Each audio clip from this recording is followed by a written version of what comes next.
Alrighty, yo, what is going on, everybody? It's your boy, Mr. DDG94, back with another reaction video. Today, we finna react to wrestlers that absolutely, wrestling moves that wrestlers absolutely hated taking. Apparently, I can't read today, so so we're just gonna get right into it. We're gonna get right into it, because apparently I can't read today. 1, 2, is this on? There's plenty of wrestling moves that hurt or cause problems. I will say that the last ride is the worst bump that I've ever taken in my life. To the point where some talent despise taking them. What's your least favorite move to be on the receiving end of? Jeff Hardy's Swanton. It was the crouton bomb. For the longest time, I was like killing people. I just could not control it anymore. You would know Jeff is putting all his body weight on you. It does hurt. They might be safe, but they're still painful. It's so stiff. You're falling backwards onto your head, so there's not much you can do to break the momentum. For this video, we'll be highlighting these maneuvers, plus some that went wrong because of how they were taken and how much damage they caused. Cena would get very into the moment, I think. It wasn't that he was trying to stiff people, I just think he'd be so into it. He actually choked me out, and you can watch me pass out. Today, we list 10 moves wrestlers hate taking. How many of the guys you work with just could not stand to be chopped? Bret Hart and Taker were the doors. But Taker would tell me, you got 3. Claudio Castagnoli, aka Cesaro, noted how wrestlers despise taking his giant swing maneuver due to how dizzy it makes them. This was revealed during interviews with Chris Van Vliet and Denise Salcedo. I've heard from many people that it's their least favorite move to take, and they absolutely hate it to the point where they almost refuse to take it because it makes them dizzy and they hate it. Brody Lee used to hate it. He used to curse me out the whole time, which I thought was hilarious. So we would just always, we always got into it beforehand and afterwards. It was great. He just hated it so much. Whoa! My goodness, look at this! Cesaro swing! Are you kidding me? Chris Jericho mentioned in an interview with Inside the Ropes that he wanted to take the swing at the top of the cage at AEW Blood and Guts 2022. However, shortly after it was applied, Jericho got scared and urged Claudio to stop. I was scared about falling off the cage. Then I started to lose my mind because all I could see was this little people sitting in the crowd. And I was like, stop, stop, stop, stop. No, don't do this, Claudio. No, oh my God. Oh my God! Can you believe what we're seeing? Jericho has spoken about various moves he disliked taking, including Tyson Tomko's Argentine neckbreaker. Christian's bodyguard was Tyson Tomko. His finish was very hard to take. Tomko going downstairs. Jericho had Tomko pinned there. Go down the bottom. Look out here. Yeah, man. Jericho expresses frustration working against Titus O'Neil, specifically O'Neil's tendency to throw wrestlers around with little care or how they land. And Titus O'Neil too. When guys just throw you with no direction and no care on how you're going to land, it makes it harder. Time to be a champion inside the ring. Driving the knee to the spine of Jericho and then slinging away. Chris regretted falling off Big Show's shoulders to the floor below at TLC 2009. Jericho has said on Twitter that this spot nearly cost him his life. No, that's what you need. Y2J considers the apron powerbomb from Kevin Owens among the worst bumps he's ever taken. No way, no. No matter what Jericho's done, he hasn't deserved that. A power bomb into the apron. Speaking of Kevin Owens, he's narrowed his worst bumps down to 3, including one where he bounced off the apron in Ring of Honor. There was also a chokeslam onto the steel ramp by Braun Strowman. That kick by Kevin Owens didn't even phase Strowman. And now the monster in the back with a chokeslam. Oh my God. And lastly, we have when Owens missed a cannonball and landed hard on the floor. Looking to strike. He knows he can. Oh God, nobody home. Johnny Gargano did something similar to Kevin by somersaulting to the floor off a suplex at NXT TakeOver New Orleans.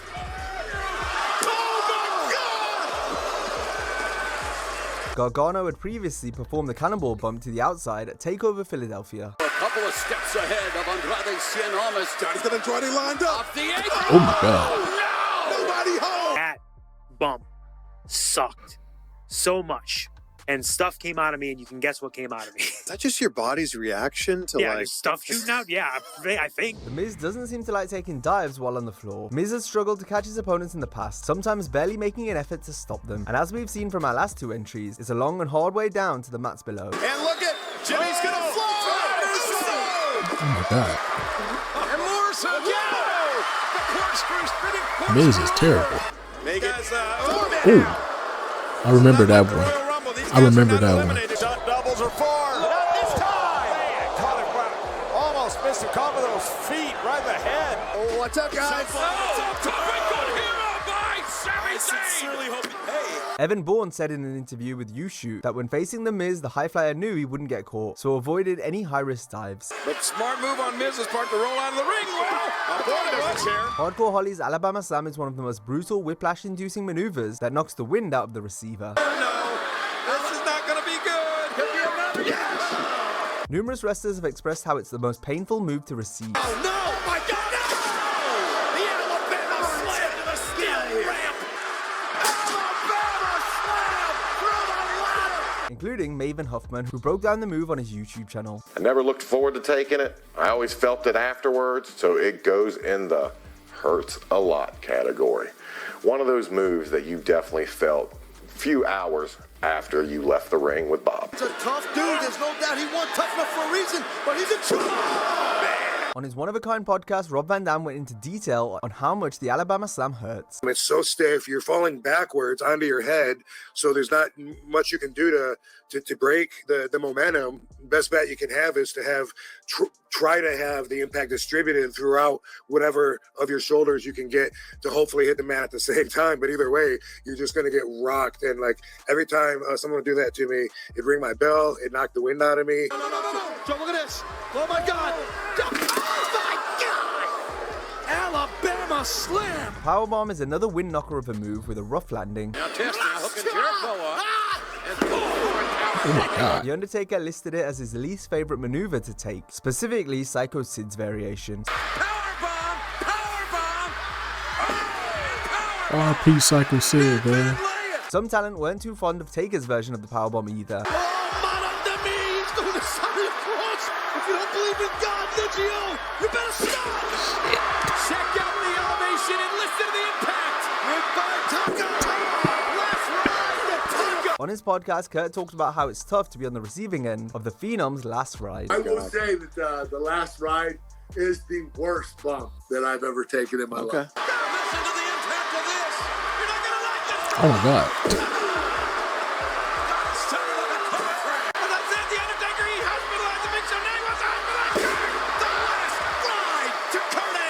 Let's take a break from the list now to highlight wrestlers who took moves incorrectly and felt the full brunt of the impact because of this. Kurt Angle injured his tailbone, getting suplexed by Shane McMahon on the ramp at the 2001 King of the Ring. And Shane blocking that suplex and counter with one of his own.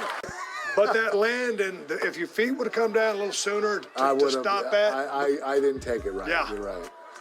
I couldn't even feel anything. My hands were sticking straight out and they were shaking. It hurt that bad. And I thought that I broke my tailbone. It was cracked. I mean, it wasn't broken off, but I cracked it pretty good. Marty Garner luckily escaped injury after he infamously thought the pedigree was a double underhook powerbomb-like maneuver when given the move by Hunter Hearst Helmsley. He said, "Can you take the pedigree?" I said, "Absolutely." I had no idea what the pedigree was. It felt like it was going to be a power bomb. I'm just going to kick hard. Here it comes, ladies and gentlemen. Chuck Austin was another local competitor unfamiliar with the move he was taking, which was the rocker dropper from Marty Jannetty. The botched landing sadly left Chuck unable to walk unassisted. Chuck says he expressed reservations about having to fall to the mat without using his hands to break his fall. I questioned him several times, and he told me he was a professional and he would protect me. He stood all the way up and dove down. Usually wrestlers go through a table sideways and down the middle, but Jeff Hardy learned the hard way that going through vertically is not a good idea, as heard during an interview with Chris Van Vliet. And I remember like Vince was like, why do you want to do it like that? I've never seen anybody do it like this before. I just like to do it. I thought my back was all jacked up really bad after that. It just knocked the wind out of me, and I was like, I was all right, but that's probably the most pain I've ever been in from a wrestling, any kind of wrestling move.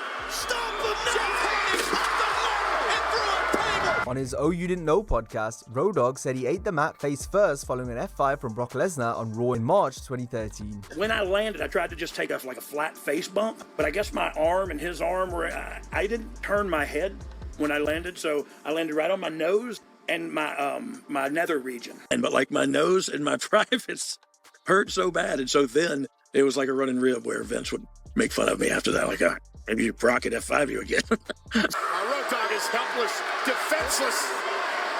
And in a fight to Road Dogg, Lesnar laying waste. John Cena's STF is infamous for its loose grip, a technique Cena switched to after being told to lighten up by other wrestlers. That's because John's original application of the hold saw him crank back to the point where he choked the hell out of 2 opponents. At Unforgiven 2006, Cena locked Edge in the submission whilst between a ladder. The extra space combined with the tight grip added a lot more force, which legit put the Rated R superstar to sleep. She actually choked me out, and you can watch me pass out. He actually made that man pass out. That's crazy. On the AW's Cafe de Rene podcast, Chris Masters discussed John nearly choking him out when Cena used the STF for the first time in November 2005. Cena would get very into the moment, I think. It wasn't that he was trying to stiff people, I just think he'd be so into it. And so I think he even did it like that to Kurt Angle a couple times, and Kurt, somehow he got smartened up that, just pantomime it a little bit more. You don't have to really wrench it to display the intensity. See me sticking my fingers right? That's literally to create some, because I'm choking. I am dying right here. Like, I can't even handle another 2 seconds of this. John Cena just logged in an STF. Chris Masters can't believe it.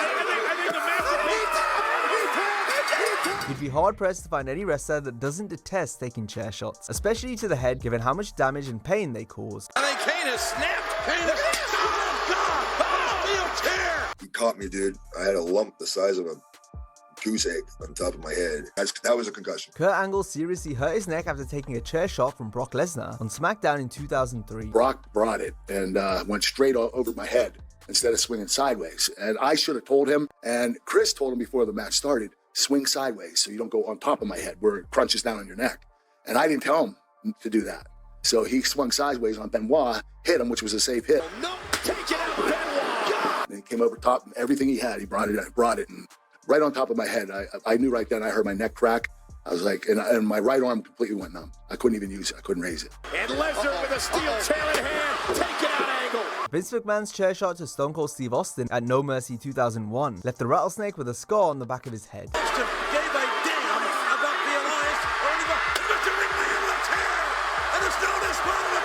The scar I got on the back of my head was delivered from Vince McMahon himself with a steel chair. I can't complain about it because he's wearing several stitches for me also. So.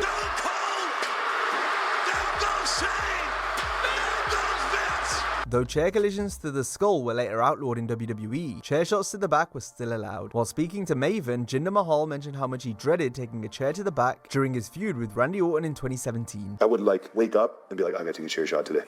But when you're laying lower to the ground, there's more room for that chair. Yeah. So that's another cheat code. If you can kind of be higher, it's less. Yeah. Oh, shot to the gut there. And now a steel chair across the back of Mahal. Val Venus was seeing stars after Triple H let rip on him with a mean chair shot in late 2005. Damn. Those first few seconds, when you open your eyes and you come to and you don't know who you are, you don't know what you're doing, I'm not going to lie, man, that's a scary, scary thing. Like, I would say that was probably the hardest I was ever hit over the head with a chair. It was by Triple H. At nighttime, when I'm laying my head down and it's super quiet, I could still hear that ringing in my ear, and that lasted for almost a year after that chair shot. Listen to the impact.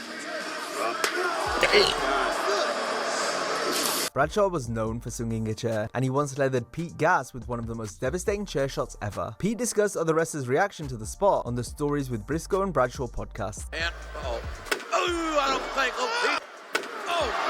That is a neurologist's nightmare right there. Mick came over to me and said, he was telling me the story about when he faced The Rock and he got hit all those times. And he said, don't take too many of those. And Jericho came up and he said, well, you're probably going to face them again tonight. He said, don't feed your head, feed your back. Jeff Hardy has 2 different variations of the Swanton Bomb. The first, Jeff hit more in his younger days, where he didn't make much impact so as to protect his opponents. Jeff Hardy flying high, Swanton Bomb, caught him. Then there's the one where Jeff lands hard, making full contact, to the point where Hardy has jokingly referred to this version as the Crouton Bomb. It was the Crouton Bomb for the longest time. I was like killing people. I just could not control it anymore. Swanton Bomb. Here we go. Swanton Bomb.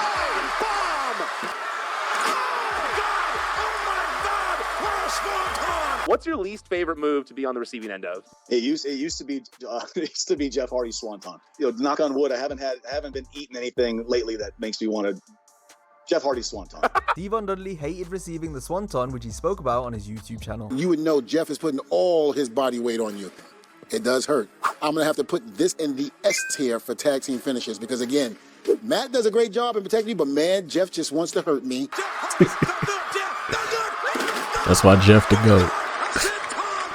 Knife edge chops were one of Ric Flair's main weapons in the ring, and given the nature of these strikes, they weren't everyone's cup of tea to say the least, especially Bret the Hitman Hart and The Undertaker. How many of the guys you work with just could not stand to be chopped? Bret Hart and Taker were the two worst. But Taker would tell me, you got 3. World Championship Wrestling's all about. That one was like a wake-up call to Bret Hart. And the second one, Flair showing great heart. Oh, the heart of a warrior. Right down the Undertaker's body. Hard shots by Flair. After severely injuring his back in a plane crash in 1975, Flair became more apprehensive about taking big bumps on his back. It's why we'd often see him take bumps more on his side. Did Flair start turning more to the side because of his broken back and the fact that he was trying to, when he got back in the business, put stress in other places? Probably. Oh. Had worked in 30 years at WrestleMania. Oh my! He was a winner there.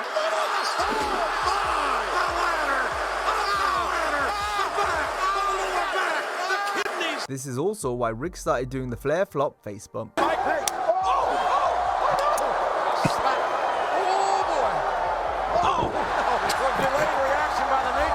If you enjoyed this video, be sure to check out a similar video on the top 100 WWE moves that were sold perfectly. Hope you have a great day, and I'll see you next.